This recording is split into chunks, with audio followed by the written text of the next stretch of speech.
The clanging of metal on metal echoed through the vast, dimly lit space of the Lincoln foundry. The factory floor buzzed with the relentless rhythm of machinery and the muffled chatter of workers. Among them, tucked away in a corner near the older assembly line, worked a man few noticed, Eli Mercer. Eli wasn't the loudest or the fastest.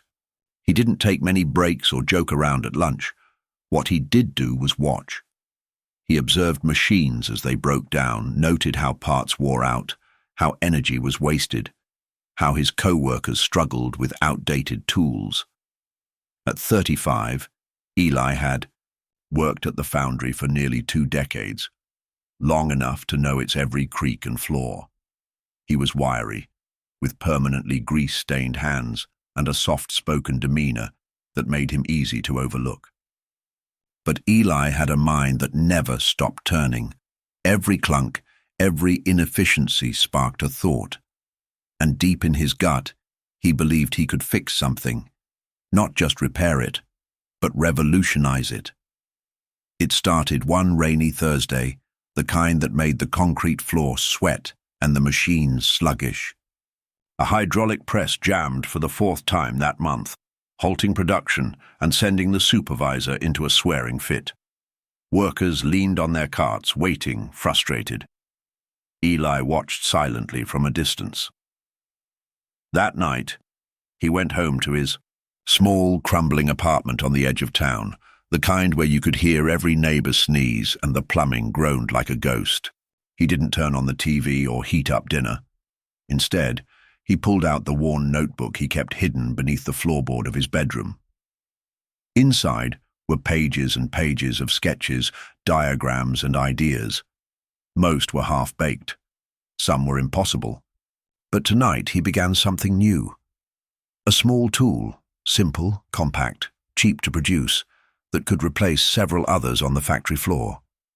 One tool that could save time, prevent injuries, and cut costs. A hybrid wrench press cutter with adjustable tension and modular heads. He called it the Flex tool. Over the next few weeks, Eli became obsessed. He scavenged parts from old machines, used his lunch breaks to tinker, and stayed late when he could. He worked in secret, careful not to draw attention. The factory had strict rules about unauthorized projects. More than once, others had been fired for less. But Eli didn't stop. He couldn't. There was a deep ache inside him, something that came from years of watching people he cared about break their backs for companies that gave nothing in return. People like his friend Arturo, who had lost 2 fingers in a machine that should have been retired, or Joyce, who'd been fired after 20 years for being too slow. The Flex tool, he hoped, could be the start of something better. One evening, after nearly 3 months of trial and error, sparks and broken bits, he finally had a working prototype. It wasn't pretty. The casing was crude, the handle made from a repurposed bike grip, and the head wobbled slightly. But it worked. It cut clean. It clamped tight. It twisted with half the effort. He tested it on everything he could find: pipes, wires, bolts, sheet metal. Each time it performed better than expected. Wordlessly, he began using it during his shift, quietly, efficiently. His productivity shot up. Supervisors took notice. Co-workers asked questions. "Where'd you get that?" asked Marcus, a long-time colleague who normally teased Eli for his quiet ways. "I made it," Eli said simply. "Seriously?" Marcus took it from him and examined it, eyebrows raised. "This thing's genius. I've never seen anything like it." Others started to whisper. They wanted one too. That night, Eli walked home with his heart pounding. He wasn't used to attention. But more than that, he felt something else. Hope. Real, tangible hope. For the first time in his life, he thought, maybe this could be more than just a tool. Maybe this could be his way out. But success was never that simple. Not in a place like Lincoln, not in a life like Eli's. Just 3 days later, during the morning safety check, a supervisor spotted the Flex tool. He confiscated it without a word. Eli's protest fell on deaf ears. After his shift, he was summoned to the office. Inside, behind a desk littered with paperwork, sat Mr. Harlan, plant manager, corporate man through and through. His tie was crooked, his smile tight. "You've been using unauthorized equipment, Mr. Mercer," he said. "That's a violation of company policy." Eli sat straight. "I designed it myself. It's safer, more efficient." "I'm sure you meant well," Harlan cut in. "But that's not how we do things here. Liability, patents, property, rights. It's all very complicated." He paused. "Now, we won't fire you, not this time. But the tool stays with us." Eli stared at him, stunned. "You're keeping it? It was used on company time, on company property. Technically, it's company property now. That's the law." That night, Eli walked home in a daze. His fingers ached. His chest felt hollow. They had stolen it. Everything he had poured into that tool, months of work, a lifetime of dreams, ripped from him with a polite smile. For 2 days, he didn't speak to anyone. He did his job like a machine, head down, mouth shut. And then, on the 3rd day, something changed. As he passed the maintenance shed, he saw it, his flex tool, resting on a bench. It had been opened, partially disassembled, wires exposed. They were trying to replicate it. That night, Eli made a decision. If they wanted to steal his idea, let them try. But he wasn't going to stop there. He was going to build something better. He was going to protect it. He was going to leave Lincoln Foundry behind for good. The spark had caught, and Eli Mercer was just getting started. Eli stood at the threshold of his kitchen, staring at the makeshift workbench that had taken over his table.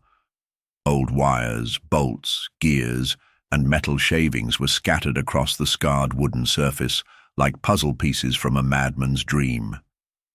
But this time, he wasn't building in secret. He was planning a war. The company had taken his first idea. He wouldn't let them take the next. With the flex tool fresh in his mind and betrayal burning in his chest, Eli turned to a blank page in his notebook and wrote one word in block letters: protect. Then, underneath it, patent. He had never filed one. Never even looked into the process. But if he was going to keep his next invention out of corporate hands, he'd need legal armor, and that meant venturing into a world far beyond his comfort zone. The next morning, instead of going straight to work, Eli took a detour to the city library. It had been years since he'd set foot in there.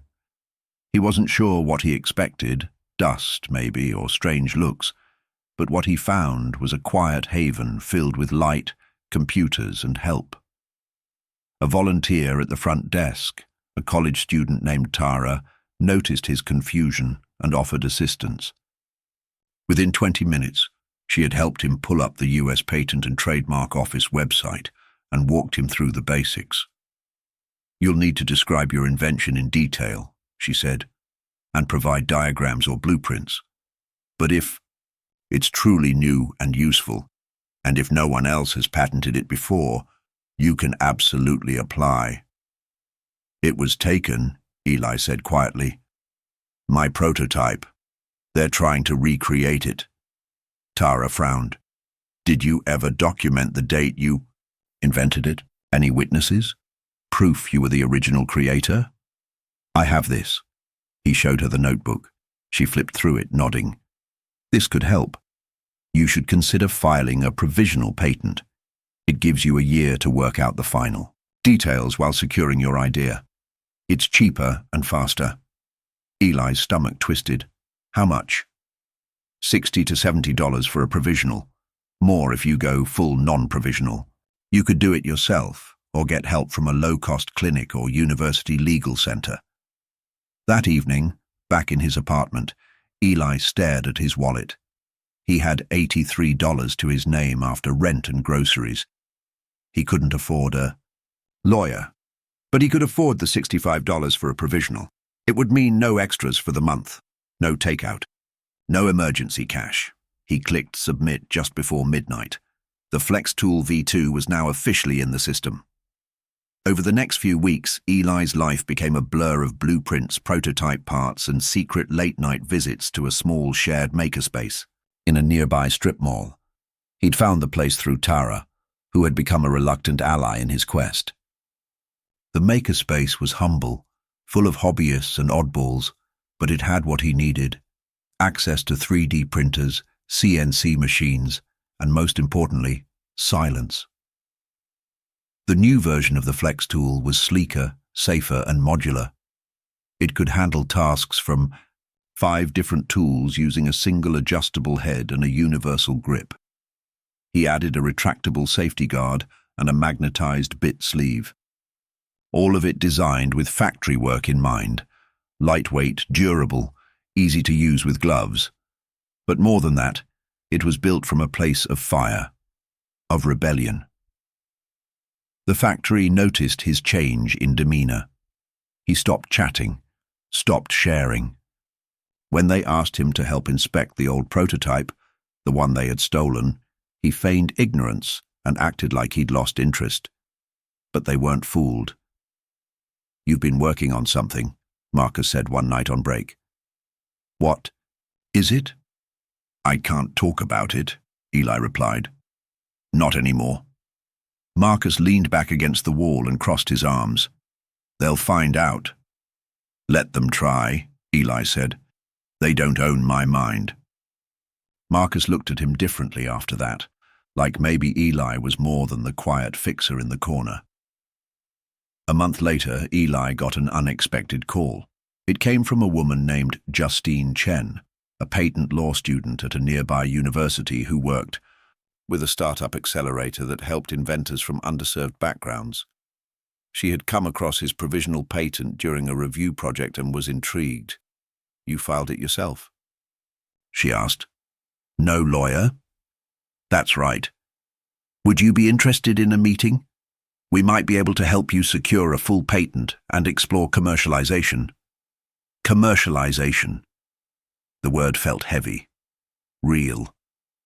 They met at a small coffee shop near the university. Justine was sharp-eyed, curious, and businesslike. She examined his prototype, asked dozens of questions, and flipped through his notes like an investigator. "This could work," she finally said. "Not just in factories, either. Construction, field repair, emergency services. The modularity is brilliant." Eli didn't know what to say. She smiled. "We'll start by filing for a full, non-provisional patent. If we can get it approved, we'll talk licensing or startup options." Eli blinked. "Startup?" She laughed. "You invented something useful. You've done the hard part. Now we help bring it to the world." Back at the factory, things were unraveling. The management had failed to reproduce the original tool with the same efficiency Eli had built into his prototype. Their version broke down under pressure and was expensive to replicate. Workers grew frustrated. Supervisors grew paranoid. One morning, Eli was called into Mr. Harlan's office again. "We know you've been working off-site," Harlan said, tapping a manila folder. "Your name's showing up in some patent databases. I'd advise you to tread carefully." Eli said nothing. "You still work for Lincoln Foundry," Harlan continued.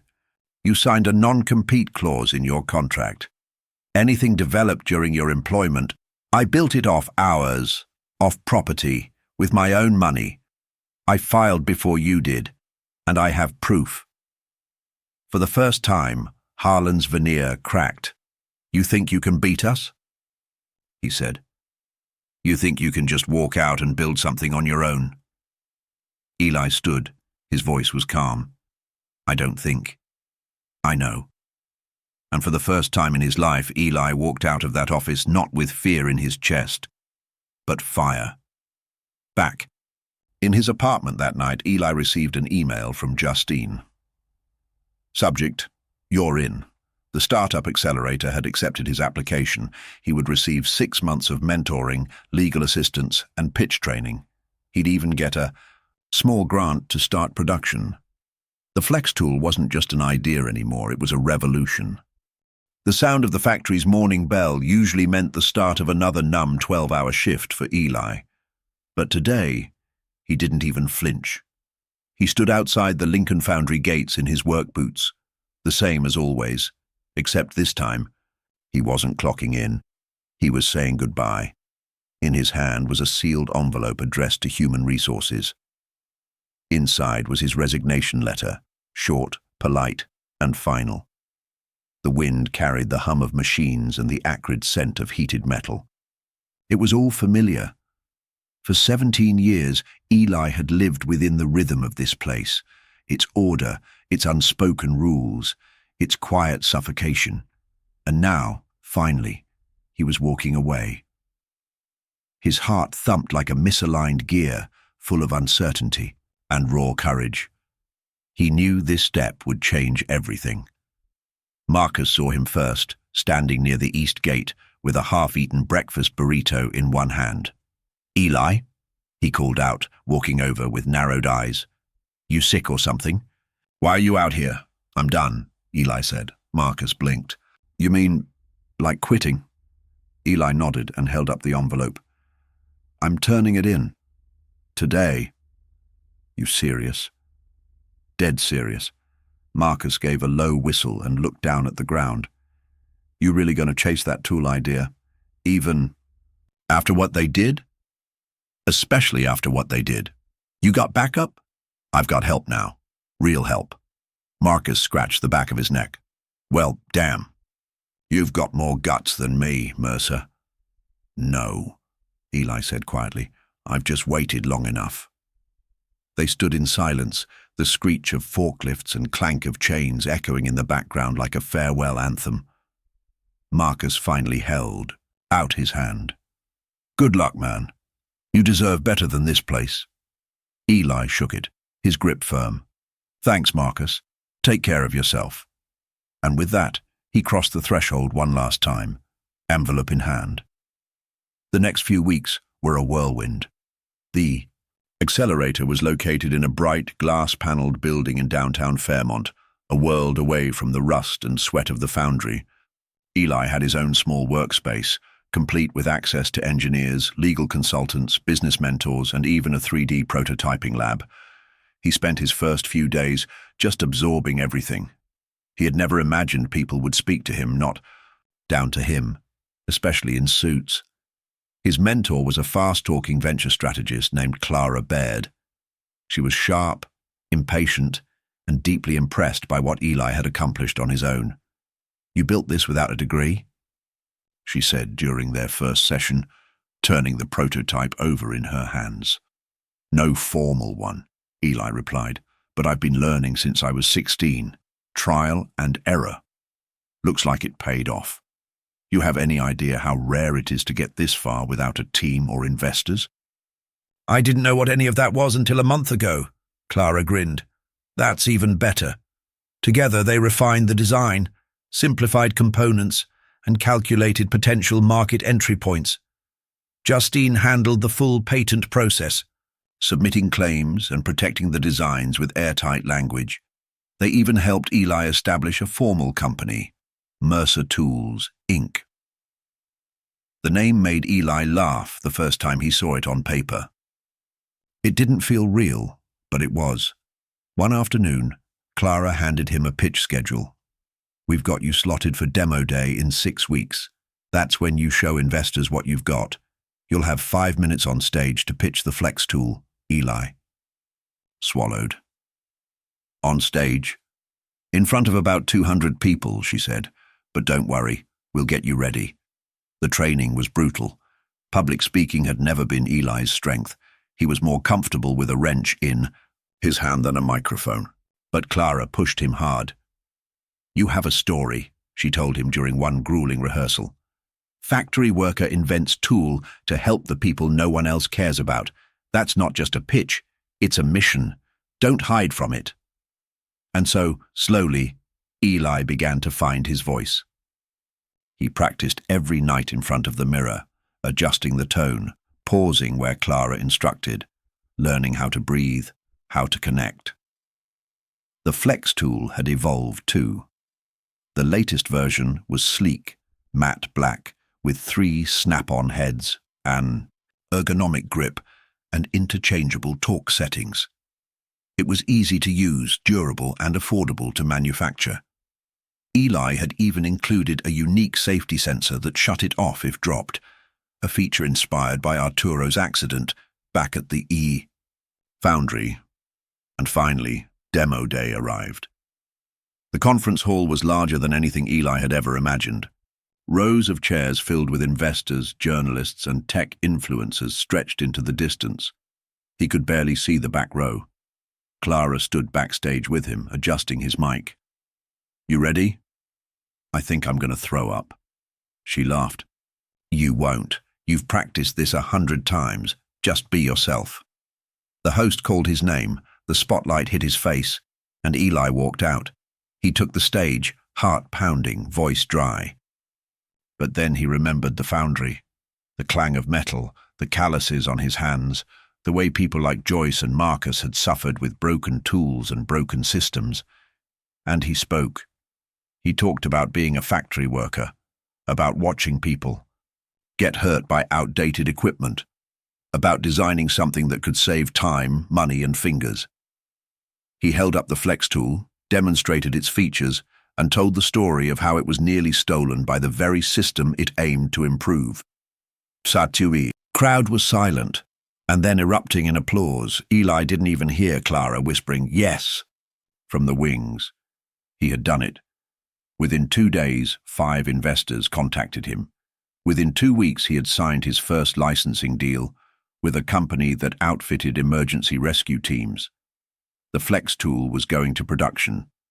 But more than that, it was going to the people who needed it most. Eli returned to the makerspace with a small team now, designers, testers, and friends he'd made during the program. He even brought Marcus on as a field consultant, paying him out of his own small budget. "You serious?" Marcus asked when he got the call. "Dead serious," Eli said, grinning. "You're hiring me? You're one of the best workers No, I need someone who gets the real conditions out there." Marcus laughed. "Mercer Tools, huh? Got a nice ring to it." Eli smiled. "We're just getting started." 6 months later, Eli stood in the middle of a tool expo in Chicago, surrounded by banners, booths, and curious crowds. On a tall banner above him in bold letters hung the words, "Mercer Tools, built by workers for workers." He still wore jeans and work boots. He refused to change that.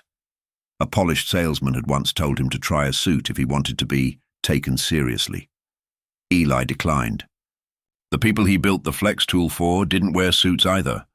He watched as a group of factory foremen from Indiana took turns testing the newest Flex tool model, the Flex Tool Pro, at his demo station. One man with a shaved head and worn hands turned to Eli, shaking his head in disbelief. "This is genius," he said. "You were one of us, right?" "I still am," Eli replied. "No, I mean before all this." "Factory guy. 17 years on the line," Eli said. "This came out of a busted tool and a friend nearly losing his hand." The man looked at the Flex tool again, then nodded slowly. "You're going to save a lot of folks' pain." That was all Eli needed to hear. Back home in Fairmont, Mercer Tools had moved from idea to real company. Clara had stayed on as his advisor, and Justine was now handling licensing deals full-time. They had set up a small assembly unit with local hires, mostly former factory workers laid off due to automation. It wasn't massive, but it was theirs, and Eli paid them fairly. He even started offering repair tutorials and tool safety training online using the same language and gestures he'd used back at the foundry. The videos gained traction. Thousands of workers across the country began watching. Blue-collar forums praised the Flex tool for being designed like it was actually made for them. At first, it stunned Eli. Then it settled into pride. But the real moment of closure came when he returned, just once, to Lincoln Foundry. It had been a year since he'd left. The place looked the same rust on the railings, same smell of burnt grease. But there was a quiet tension in the air. Fewer workers now, more machines. He was there for Arturo, the man who had inspired the very beginning. Arturo was on modified duty now. His hand never fully recovered from the injury. When he saw Eli walking toward him near the loading docks, he blinked twice. "Mercer?" Eli smiled. "Heard you were back. I brought something for you." He handed him a box. Inside was a custom flex tool, etched with Arturo's name on the grip. Arturo ran his fingers over it slowly, reverently. "You really did it." "You helped me do it." Arturo looked up, eyes misty. "You know, they still try to copy your old one, but it never works." "I know," Eli said, chuckling. "They never understood why it worked in the first place." "It worked," Arturo said, "because you gave a damn." They stood there in silence for a moment, surrounded by the echo of machines. Then Arturo reached out and pulled Eli into a quick, rough hug. "Thank you," he whispered. Back at his apartment, the same small place, though now better furnished, Eli sat by the window with a cup of coffee. His dog, Buck, snored at his feet. Outside, the streetlights glowed over Fairmont like stars that had finally come close enough to touch. He opened his notebook, the same one he had used to sketch the flex tool, and flipped to a blank page. At the top, he wrote, "New idea, safety, blade auto retractor." Then, underneath it, in small handwriting, "Let's keep changing lives." The world hadn't changed overnight, but a spark had caught. A ripple had begun. Somewhere, in a dim-lit garage or cluttered kitchen, another quiet builder might be sketching something too, wondering if they could make it real. And now, they could, because one factory worker had shown the way.